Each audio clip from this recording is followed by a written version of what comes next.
દલિતોના પડતર પ્રશ્નો અંગે કલેક્ટર અને પોલીસ તંત્ર નિષ્ક્રિય રહેતા તેના વિરોધમાં ડોક્ટર આંબેડકર દલિત પરિષદે પ્રતિક ઉપવાસ ધરણા કાર્યક્રમ યોજ્યો હતો।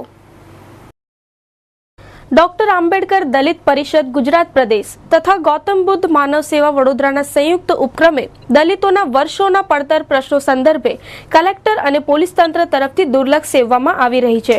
જે મામલે સોમવારે કલેક્ટર કચેરીના ગેટ બહાર ઉપરોક્ત સંસ્થાઓ દ્વારા ધરણા તેમજ પ્રતિક ઉપવાસનો કાર્યક્રમ યોજાયો હતો,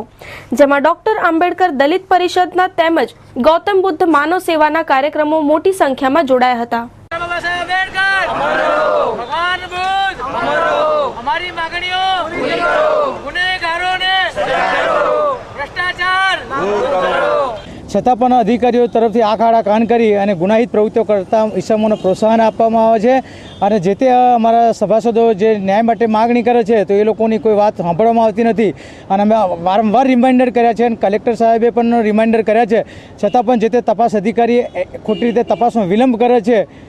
જેવી રીતે કે ઓર જીઆઈડીસીમાં 7,000 મજૂરો પૈકી 4,000 મજૂરોને લઘુત્તમ વેતન ધારામાં અન્યાય કરે છે, નથી એ લોકોને પગાર સ્લીપ આપતા કે નથી આઈડેન્ટિટી ઓળખ પ્રૂફ આપતા કે નથી કોઈ એપોઇન્ટમેન્ટ લેટર આપતા, અધ્ધરતાળ મસ્ટર ખોટું બનાવે છે અને એ બાબતે અમે શ્રમ આયુક્તને પણ લેખિત રજૂઆતો કરી છે અને લેખિત ખુલાસા પણ આપ્યા છે અને પુરાવા પણ આપ્યા છે। પછી જીઆઈડીસીના ગેરકાયદેસર બાંધકામો કરેલા છે અને એના દબાણો છે રોડ પરના, એ દબાણો હટાવવા પણ અમે કાર્યપાલક ઇજનેર જીઆઈડીસીને લખ્યું છે અને કલેક્ટર સાહેબને લખ્યું છે, મામલતદાર સાહેબને પણ લખેલું છે